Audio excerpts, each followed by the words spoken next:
Daniel Ortiz had never been one for superstition. As a janitor working the night shift at Halcyon subway station, a relic from the city's forgotten days, he was used to shadows, silence, and creaking steel. The station, decommissioned in most parts, was a tomb of tile and iron, where time had stopped ticking. Daniel moved through his routine like clockwork: sweep the platforms, wipe the grime, ignore the rats. That night, though, something was different. As he turned down corridor 13, a narrow, infrequently used passage that somehow always felt colder than the rest, he noticed it again: the rusted iron door at the end, unmarked and absent from the station's official blueprints. He had seen it before, but never paid it much mind. Tonight, something made him stop. It began as a knock, slow, deliberate, and hollow. Daniel froze mid-step, the echo reverberating through the corridor like a heartbeat in a coffin. He strained his ears, but all was silent. Shaking his head and chuckling nervously, he turned to leave. Knock, knock, knock, knock. This time, it was unmistakable. He walked slowly to the door, pulled out an old, forgotten master key, rusty, but still intact from his janitorial cart. His hand trembled as he turned it in the lock. The hinges groaned open, resisting as though protesting the disturbance of something that preferred to stay sealed. Behind the door was a large technical room filled with dust, cobwebs, and relics of a bygone era: broken ticket machines, decommissioned panels, and dusty fuse boxes. Nothing stirred. Yet Daniel's flashlight caught movement, not of a creature, but of light. A subtle glow, unnatural and persistent. At the far end of the room, a fully operational escalator stood, humming, metal steps gliding downward into pitch darkness. There was no record of it on any map, no signage, no explanation. It looked out of place, like a new organ grafted into a corpse. Daniel approached cautiously, each step echoing louder than the last. The escalator didn't stutter. It just moved, calm and steady, as though it had never stopped. He didn't step on. Not yet. He only stood and stared, feeling something deep in his gut twist, an instinct, primal and undeniable, whispering that he should not be there. He backed away slowly, leaving the door ajar. As he turned to leave, he heard a soft hiss of movement behind him, as if something had just ridden up, but the steps remained empty. Daniel didn't sleep well that morning, and though he tried to tell himself it was just a machine glitch, a forgotten part of the system, he couldn't shake the feeling that corridor 13 had been waiting for him. And now that he had opened the door, it had begun to knock back. 3 nights passed before Daniel returned to corridor 13.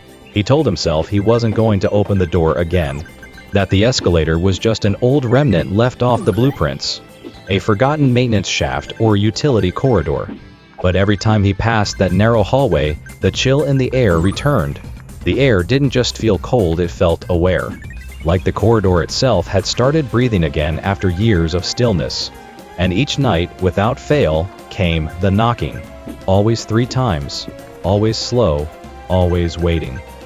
On the 4th night, Daniel came prepared. Flashlight in one hand, walkie-talkie in his jacket, and a rosary in his pocket, given to him by his late grandmother. He told no one where he was going. No one would believe him anyway. With a deep breath, he unlocked the iron door again. The hinges groaned a familiar welcome. The room hadn't changed, still empty, still dusty, but the escalator was running, as if it had been waiting, just like the knocking. Without letting himself overthink, Daniel stepped onto it.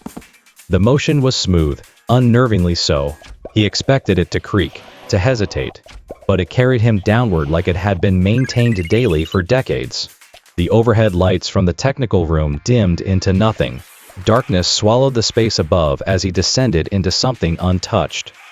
After a full minute longer than any escalator should run, he reached the bottom.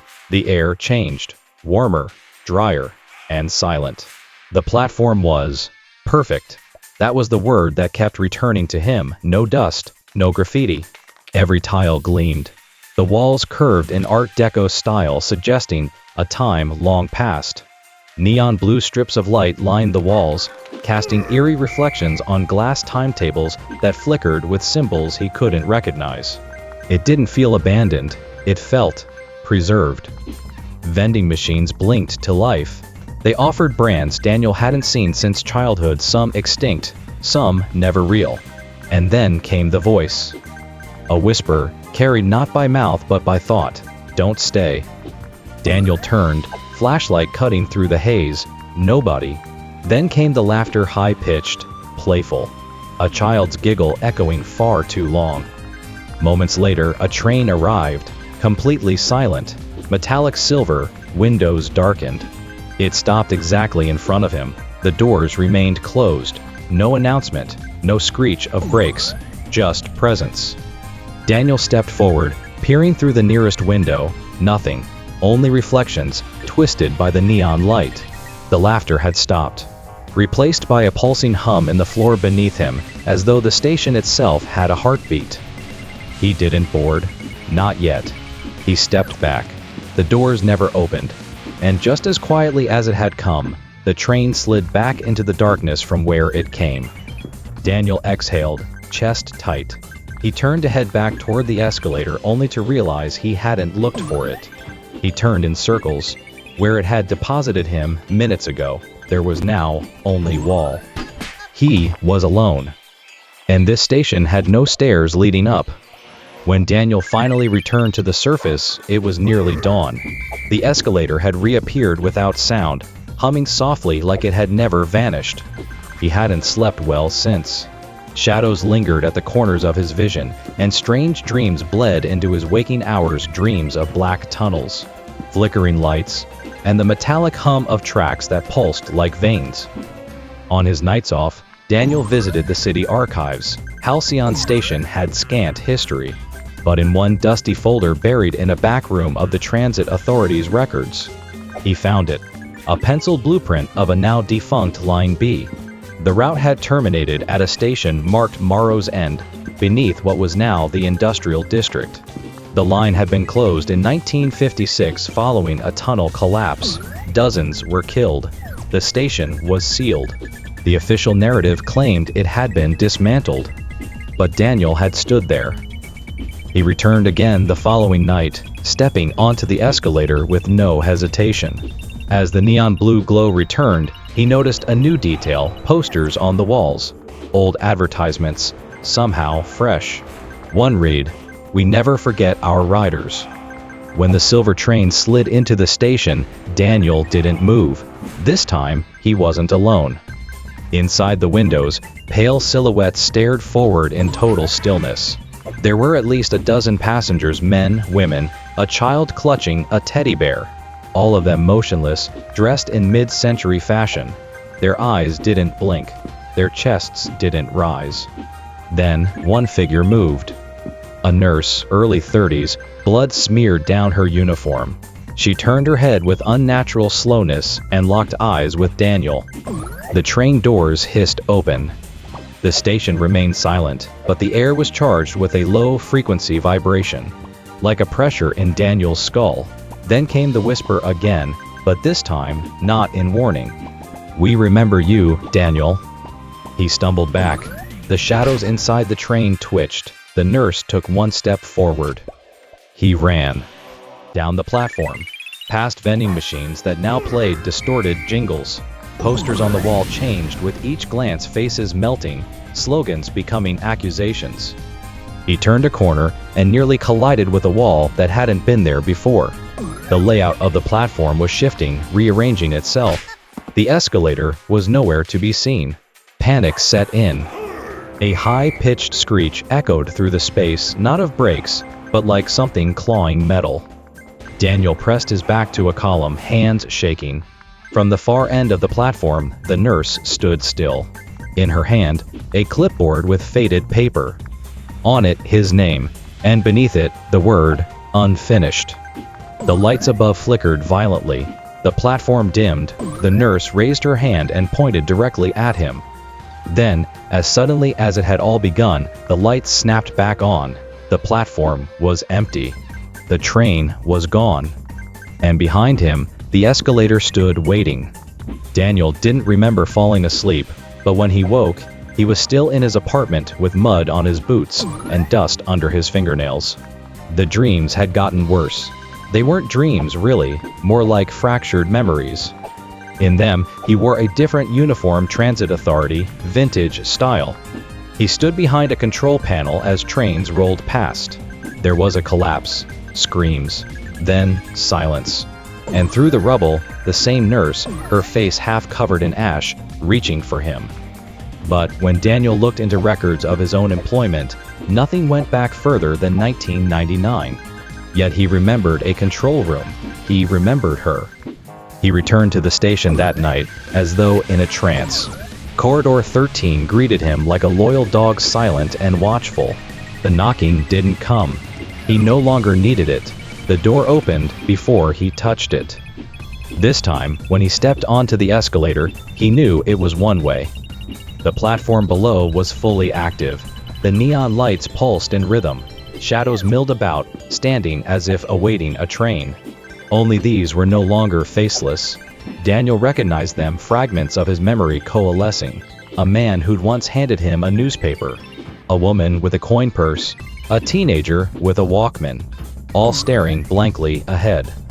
The silver train arrived. And the nurse waited. She stood by the door, clipboard in hand. "Your shift's not over, Daniel. You never clocked out." "I don't work here," he whispered. She tilted her head. "You did." He looked around. The others were now all facing him, silent, expectant. His flashlight dimmed. He tried to back away, but the station twisted. Every turn returned him to the platform. No exits, no stairs. Only the escalator, which now reversed its flow, spiraling downward into deeper black. "You served this line once, when it needed you," the nurse said. "Now it needs you again." "Why me?" he shouted. "Because you stayed. You were loyal. You saw what happened. You chose to forget." He fell to his knees as the ground vibrated beneath him. Cracks formed in the pristine tiles, hissing smoke and static. A metallic groan echoed through the tunnel like a breath from something ancient. Then came the voice, not hers, not his own, but the voice of the line itself. "Begin again." Daniel screamed as the light above shattered. The clipboard fell at his feet. It no longer bore his name. Instead, the line read, "Station Supervisor, D. Ortiz." He looked up. The nurse was gone. The crowd faded. The train waited, doors open. And with nowhere else to go, Daniel stepped inside. A week passed. Daniel Ortiz was gone. No resignation, no forwarding address, no family called in, just his mop, neatly propped against the wall, and his keyring lying beside the iron door at the end of Corridor 13.